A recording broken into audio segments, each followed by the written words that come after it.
Di mimpi tersebut yang gue rasain adalah di situ tuh ada kayak sebuah peperangan, tapi pakaian mereka itu pakaian kerajaan gitu. Berarti ketika lu dipeluk itu posisi lu tuh nggak sadar? Apa mata linglung? Apa nggak pandangan lu kosong apa gimana? Gua rasanya sadar gue dipeluk ibu nih. Nah di belakang gue ada sosok bang. Nah tinggi, gede, terus berambut semua, terus matanya merah terus taring. Berarti ada taringnya ya? Mata merah taring. Gak begini.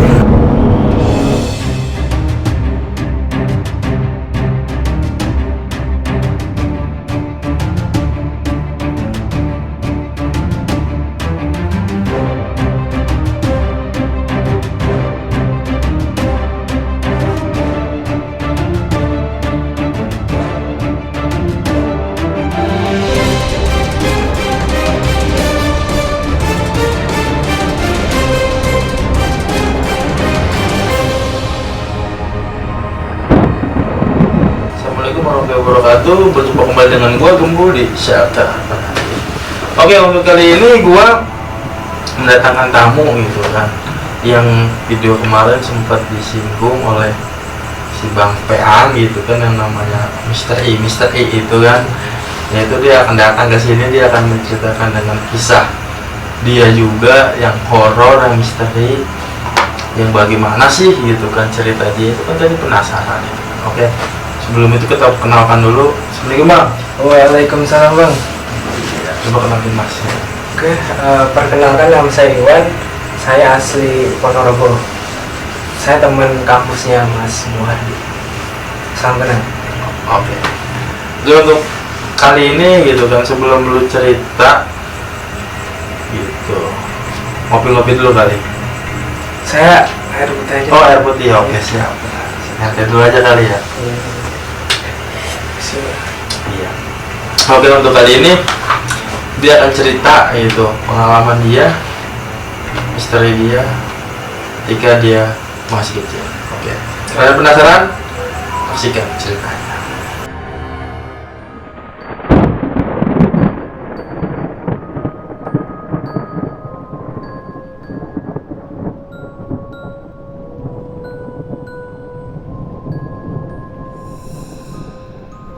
Oke bang, gimana bang, gimana? Cerita lu waktu itu seperti apa sih? Jadi kemarin saya ngeliat channelnya Mas Muhardi ya. Tapi ini kalau nggak seputaran gunung nggak apa-apa ya. Iya. Jadi gua di sini mau cerita tentang pengalaman gua waktu kecil, usia sekitar 5-6 tahun, yang pernah hampir di sebutannya, istilahnya digondol oleh Mr. G ya, bisa dipakai. Oh, Mr. G itu ya, mungkin ya si G ini ya. Si Gendruwo. Berarti lu punya pengalaman itu juga tuh. Betul. Terus gimana ceritanya? Jadi itu gini bang, jadi itu kisaran usia gua 5-6 tahun. Di usia segitu gua ada memori tentang pengalaman tersebut. Jadi di suatu malam, pokoknya gue cerita rumah gue dulu ya. Rumah gue dulu itu yang di Ponorogo, itu di seberang jalan sebelah kanan. Nah seberangnya jalan lagi itu rumah nenek gue. Gue di mimpi itu tiba-tiba posisinya itu di belakang rumah nenek gue. Nah di belakang rumah nenek gue itu ada sumur. Sumur belakangnya ada pohon sawo. Jadi pas ketika mimpi itu gua lokasinya itu di pohon-pohon sawo itu. Nah tapi untuk kejadiannya itu kayak flashback masa lalu. Jadi scene-nya itu kayak malam terus zaman kerajaan dulu. Berarti pas lagi dulu itu langsung mimpi tuh? Ya, gua itu mimpi. Nah di mimpi tersebut posisinya di belakang rumah nenek gua. Berarti itu posisi ketika mimpi itu nyata itu, kayak nyata aja langsung gitu. Kalau kayak real, cuma itu dalam mimpi. Nah itu posisinya di belakang rumah nenek gua. Nah tadi di mimpi tersebut yang gua rasain adalah di situ tuh ada kayak sebuah peperangan, tapi pakaian mereka itu pakaian kerajaan. Jadi tahu nggak ya, ada cincin segala macam, terus telanjang, ada segala macam. Di situ istilahnya perang lah. Nggak tahu antara negara atau kerajaan mana yang di sini itu. Yang gue rasain itu mereka perang, terus banyak yang meninggal segala macam, banyak korban-korban. Nah banyak yang meninggal dan segala macam di situ. Terus setelah mimpi itu tiba-tiba gue ngerasa gelap. Dari mimpi udah peperangan segala macam, yang udah banyak yang meninggal segala macam, kan itu pohon sawo, terus banyak kayak rerumputannya ya, itu kayak banyak darah berceceran segala macam. Berarti waktu itu lu mimpi itu pas kondisi zaman dulu itu kerajaan, kayak flashback zaman dulu kerajaan. Berarti itu ada perangan di situ. Betul. Bahkan masih ada darahnya. Betul. Nah setelah itu kayak perang udah ending lah ya, udah banyak meninggal segala macam, tiba-tiba gelap. Gua di ingatan gua itu gua kebangun, cuma posisinya itu gua udah di ruang tamu. Itu posisi itu lu langsung bangun dulu tuh? Ya. Bangun lu nyata apa lu hanya di mimpi lu itu lagi lu bangun itu? Bangun nyata. Oh bangun nyata ya. Nyata. Jadi di keluarga gua sebelum kejadian itu jam waktu tidur di keluarga gua itu jam 8 itu udah pada masuk kamar semua. Jadi jam 8 itu lampu udah mati semua. Padahal orang kampung biasanya jam 8, jam 9 itu udah gelap gitu kan. Jadi yang lampu nyala itu cuma teras depan. Lampu kamar, lampu dapur, lampu semuanya itu mati. Nah pas di momen itu gua udah di ruang tengah dipeluk sama ibu gua. Jadi gua sedikit flashback cerita.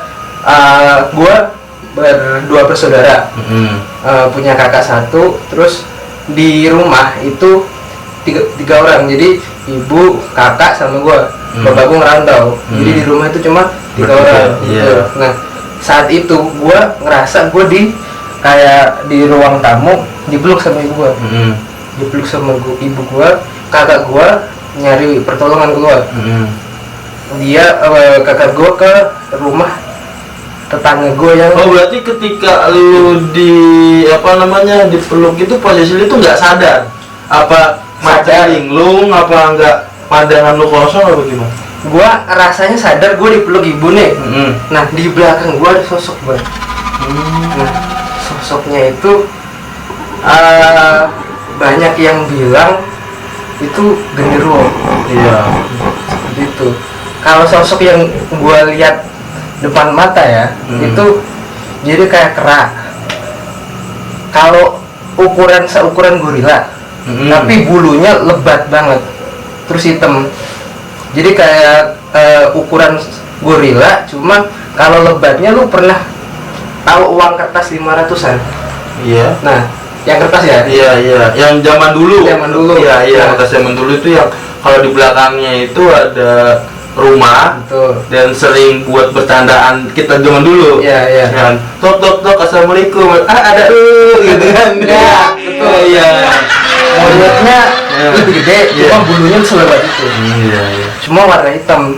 Nah, pas saat itu si Mr. G tadi kayak seolah mau ngambil gue. Nah, sama ibu gue dipeluk, intinya dilindungin lah sama ibu gue. Nah kakak gue keluar nyari kayak istilahnya ke tetangga yang bisa gitu. Setelah itu gue itu masih orang-orang kan pada ngumpul nih, dari tetangga gue sebelah aja sampai yang bisa itu yang orang pintar lah sebenarnya ya. Gue udah ditidurin bantal, diselimutin, suhu tubuh panas kayak demam gitu kan. Terus gue nunjuk kalau dari apa namanya orang-orang datang kan rame. Nah si genderuwonya itu loncat ke, kalau rumah ada T depan di atas apa namanya? Oh iya. Rumah ya. Emang kalau rumah dulu itu kan segede plafon ya? Iya. Nah, emang rumah dulu tuh nggak ada plafon, jadi emang buat di penyangga ya. Betul. Buat penyangga di situ biasanya ya. Kalau rumah-rumah yang sekarang Udah ada plafon ada gitu plafon. kan. Kalau rumah-rumah kampung, rumah dulu berat langsung. Jadi Langsung kita genteng. ngeliat atas ngeliatnya genteng. Iya. Nah, sebelum genteng kan ada T buat penyangganya. Nah, itu lompat di situ. Nah, si Mister G-nya melompat di situ, orang-orang tangga segala macam tuh pada ngurup kenapa segala macam. Gua di situ gua yang rasanya gua nunjukin ke atas. Itu apa kan namanya bocah seumuran itu kan Iya. nggak tahu itu apa. Makanya tapi badan seluruh tubuh itu diselimutin panas semua, Bang. Kayak gitu. Terus sama yang tetangga gue yang orang pintar tadi, nggak tahu baca apa, pokoknya entah itu doa atau mantra segala macam. Setelah dia doa, dia ambil, kalau kita, nah kali ini korek biasa gitu ya. Iya. Dia tuh yang kayu, Oh iya. korek kayu. Nah habis dibaca segala macam, dikorek, dinyalain koreknya, dilempar, si genderuwo tuh kebakar kayak kalau lu pernah sering kan ngeliat kuya aslinya putih kebakar kayak ngembal tisu, mirip. Jadi ketika kena si apinya langsung kebakar semua, Berarti langsung posisi hilang. jadi merah, bakar semua, hilang. Nah setelah itu suhu tubuh gua walaupun gua masih rasanya gugup, rasanya masih takut, panik segala macam, cuma suhu tubuh udah mulai turun. Tapi pas kan tadi kan di atas gua nggak ada plafon ya, di genteng itu kayak ada tangan nunjuk ke gua. Tangannya itu kayak tangan keriput banget, cuma kayak kalau lu sering ngeliat nenek-nenek sihir segala macam, mirip kayak gitu, nunjuk kayak gitu. Nah setelah Berarti itu dari atas kapan genteng gini nih? betul Gitu ya. sampai segini, Oh gini. betul. Nah sampai segitu. Nongol itu. Nongol. Yang lain lu doang apa semua yang di situ tuh lihat? Enggak, gua doang. Lu doang. Gua doang. Terus setelah itu alhamdulillah, setelah diusir segala macam, dibacain doa, akhirnya badan gue turun. Besoknya alhamdulillah udah normal lagi. Jadi itu bener-bener, kalau kata orang kan ada banyak yang gue lihat di internet segala macam tentang ada anak genderuwo segala macam lah, ada yang minta kisah mistis untuk, ada yang gambar, ada yang coba menerang segala macam. Cuma yang gua rasa, yang gua bener-bener dari mata yang gua alamin, wujudnya seperti itu. Jadi tinggi, gede, terus berambut semua, terus matanya merah, merah terus taring. Berarti ada taringnya ya. Mata merah, taring. Kukunya panjang-panjang. Kukunya panjang-panjang, terus bulunya tuh kalau gorila kan dia rapi bulunya ya. Itu tuh acak-acakan, terus anjir kayak ini gitu. Ya matanya gede, merah, ada titiknya kayak mata kucing. Itu gambar di atas. Dan itu gue kerasa banget. Jadi pas sebelum warga datang, sebelum kakak gue udah manggil tetangga gue itu seolah-olah mau menarik gue. Kalau banyak cerita di kayak adalah temen, ada baca kisah-kisah orang-orang yang mau disembunyiin sama genderuwo gitu kan. Kalau udah dihilangin, dia seolah-olah ditutupin, nggak bisa dilihat orang-orang kan. Gue hampir seperti itu. Untung sama ibu gue intinya dilindungi lah. Terus dari tetangga-tetangga segala macam support. Oh, berarti kejadiannya itu di rumah lu langsung? Di rumah pas gue. langsung lu itu pas lagi tidur? pas lagi tidur itu pemicunya nggak ada, intinya malam tiba-tiba gue ngerasa seperti itu. Sebelumnya ngapain segala macam nggak ada bro. Jadi tau pas lu lagi mimpi kejadian itu tuh bener nyata semuanya. Iya, soalnya kan kalau beberapa kisah yang kayak gitu kebanyakan dialami oleh anak kecil ya. Ternyata ya gue emang ternyata ngalamin sendiri emang seperti itu. Jadi posisi itu tuh malam dong, sekitar jam Ya 10-11an lah. jam 10 jam 11. Makanya setelah itu walaupun sampai jam berapa pun lampu kamar nggak pernah dimatiin. Sampai sekarang gue kalau tidur makanya lampunya nyala. Lampunya nyala. Karena mungkin pengalaman itu. Trauma tentang hal tersebut. Kayak berarti kan tadi lu bilang itu kan ketika jam 9 jam 10 itu kan tetangga udah ada semua. Iya, udah sumpah itu cuma depan doang. Berarti pas ketika itu langsung rame semua tuh. Pada itu terlihat apa emang? Kakak gue kan keluar nyari pertolongan lah. Oh, berarti pas nyari pertolongan itu ya, berarti pada ngumpul semua di situ, datang semua. Datang terus dia itu pas gue tiduran, gue nunjuk ke atas, nunjuk itu apa sih, itu apa gitu. Sama tetangga segala macam udah jangan di ini udah itu nggak ada gitu. Cuma ya alhamdulillah setelah entah itu dipagerin atau dibacain sesuatu, dibakar, dilempar, terus si makhluk tersebut ini pergi. Alhamdulillah sampai setelah besoknya udah normal lagi. Kalau demam segitu, kalau secara fisika, secara dokteran ya harusnya nggak langsung tiba-tiba sakit benar-benar parah, tiba-tiba hilang kalau kita bicara medis ya. Cuma itu benar-benar panas, demam benar-benar menggigil. Cuma besoknya langsung sembuh. Biasanya sembuh. Setelah kejadian itu perlahan-perlahan sembuh. Jadi kalau kita ngomongin secara logika ya saya juga belum bisa ngejelasin itu kayak gimana. Itu berarti emang di luar kendali lah itu ya. Betul. Tidak bisa dijelaskan secara kalau bahasa sekarang itu apa ya, sains law apa, metafisika gitu kan, metafisika gitu kan, kejadian yang ada tapi belum bisa dijelaskan secara fisika. Iya, kayak gitu mungkin.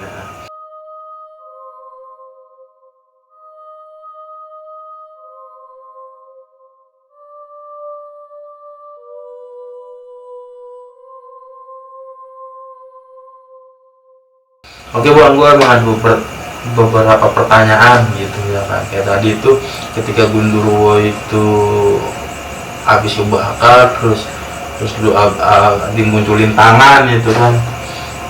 Apa ada kejadian lagi setelah itu?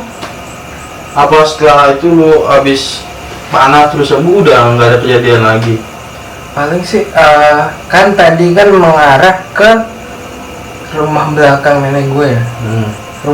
Jadi rumah nenek gue itu rumah lama bang. Jadi zaman sebelum, kalau rumah sekarang kan bangunannya itu dari semen ya, bata semen segala macem. Kalau rumah mbah gue dulu itu, nenek gue itu jadi lumpur untuk membangunnya. Jadi benar-benar zaman dulu, rumah zaman dulu. Jadi terus rumah ke belakang, kalau yang sekarang kan kalau toilet segala macam di dalam ya. Kalau orang dulu kan pakainya sumur, terus yang dikerek. Nah, belakangnya itu ada pohon sawo. Sebelahnya sawah-sawah.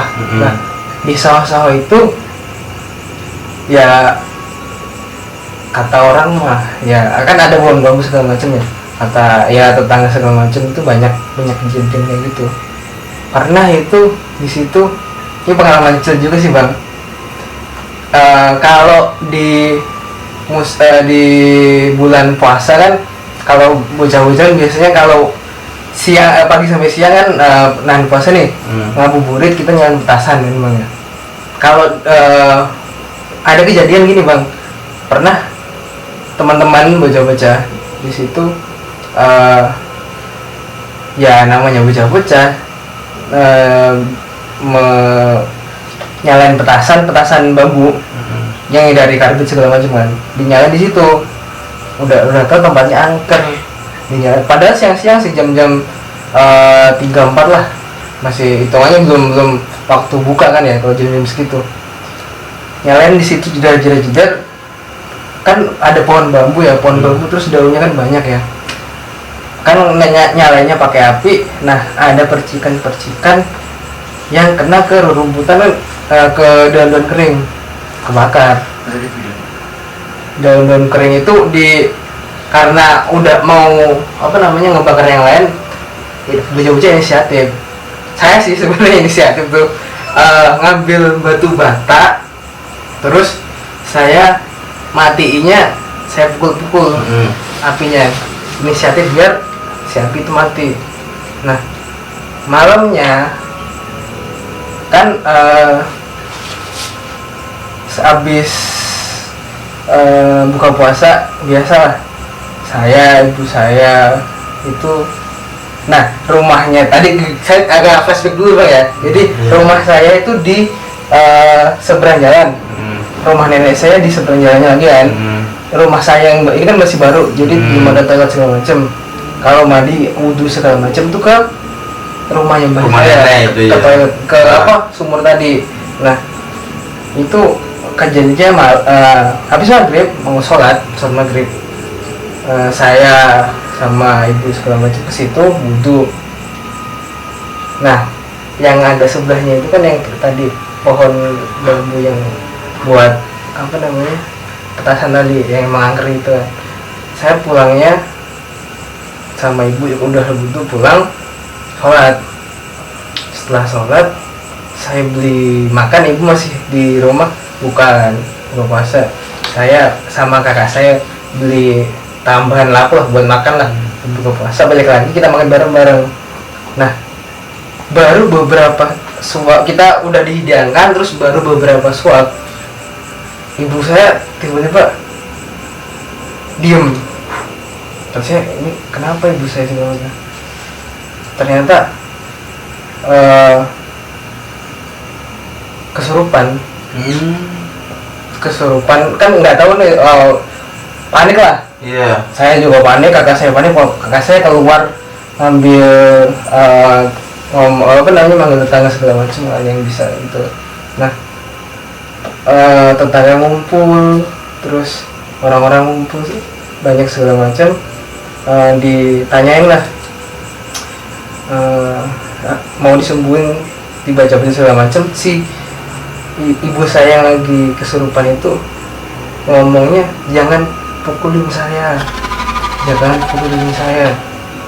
Saya langsung keinget siang tadi lu mukulin itu api. Oh. Dan pas saat itu kesurupan, muka tangan itu kayak bakar hitam. Kayak gitu. Jadi saya langsung tadi siang gara-gara itu gitu ya. Terus alhamdulillah bisa disembuhin, tapi ya agak takut juga sekarang pas asla itu saya main kayak gitu. Cuma alhamdulillah ada tetangga bisa ngebantu gitu. Berarti emang di sumur itu emang punya sejarahnya lah gitu kan. Mungkin seperti itu, soalnya ya banyak cerita hal yang kejadian di situ. Pengalaman orang lain yang di situ banyak juga gitu. Jadi si sumur ini masih bisa dipakai sehari-hari itu apa? Sekarang udah tidak digunakan lagi?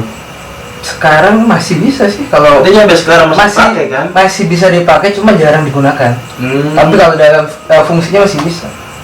Masih airnya ada, terus tempat buat mandi juga ada. Cuma paling ya jarang dipakai aja sih. Apa enggak maksudnya dipakai Jepang gitu kan? Enggak.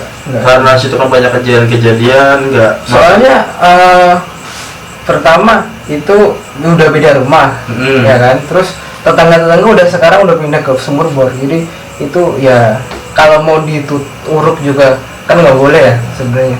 Soalnya itu kan kalau kata orang tua segala macam nggak boleh dulu. Makanya ya udah mungkin ya namanya kalau ada tetangga yang misal pas musim kekeringan kekurangan air atau ada misal butuh air masih bisa dimanfaatkan kayak gitu. Oke bang, berarti emang posisi awal itu yang bikin di pohon sawo ini nih ya? Banyak kejadian lebih ada lagi beberapa bang, cuma saya nggak bisa ceritain di sini. Cuma ya banyak seru gitu sih. Berarti di sawo ini ya? Iya, ada yang katanya ngeliat sesuatu di situ, ngeliat ini kejadian segala macem ya di situ sih. Berarti emang awal si Gundurwo inilah ya, gak usah kita makin misal lah. Saya juga kadang suka belibet gitu kalau GG gitu. Pokoknya salah sebut, iya. Tadi sebut ya kan. Iya benar. Mengatakan si Gundurwo ini emang awalnya itu tempatnya di pohon sawo ini, apa di pohon bambunya sih? Saya untuk spesifik di mana kurang tahu bang, cuma yang pengalaman saya alami seperti itu. Mungkin ada teman-teman yang lebih paham dari saya bisa dijelaskan lebih detail seperti itu. Cuma ya kalau untuk pengalaman yang pernah saya alami waktu kecil seperti itu. Jadi ya tahu pernah kenakalan waktu kecil, entah itu bandel segala macam, cuma gara-gara kenakalan tersebut ada efeknya langsung ke saya. Iya, emang sih emang waktu kecil ya kita kan. Saya minum dulu bang ya. Oh iya, benar, nggak apa-apa, lanjut biar santai. Nah waktu kecil kan kita kadang ya happy gitu kan, emang main dimanapun kita main, asal main gitu kan. Kadang kita waktu yang petasan lempar ke rumah orang gitu kan, atau diomelin sama yang punya rumah. Betul. Bahkan dilempar pakai gang sapu. Betul. Iya. Kadang juga ada pohon ketela orang diambil, dibakar, bilang-bilang masa-masa kecil gitu sih. Iya sih emang ya kenakalan zaman dulu lah gitu kan ya. Gitu. Oke bang, thank you bang untuk datang hari ini gitu untuk berbagi cerita kepada kawan-kawan gitu bang. Apakah ada pesan gitu bang buat kawan-kawan gitu bang? Kalau untuk pesan sih paling kita di dunia hidup itu berdampingan dengan alam lain. Jadi istilahnya pertama sebenarnya menurut saya nih, koreksi saya kalau salah, makhluk seperti itu yang entah tak kasat mata yang ada di sekitar kita, ketika makhluk-makhluk tersebut tidak terganggu, tidak terusik keberadaannya sama kita, sebenarnya mereka nggak bakal ngeganggu kita juga bang. Karena ya intinya ya kayak kita kalau datang orang baru terus dia songong kan kita juga kesel juga kan ya. Cuma kalau kita ada orang datang kita udah dari dia welcome baik, ya kita juga ke dia juga baik juga sih. Berarti emang kalau misalkan si si makhluk halus ini gitu kan beda alam sama kita gitu kan. Kalau kita misalkan welcome ya welcome aja gitu. Betul. Saling menghargai, saling menghormati, intinya sih gitu. Oke bang, thank you bang untuk kali ini ceritanya.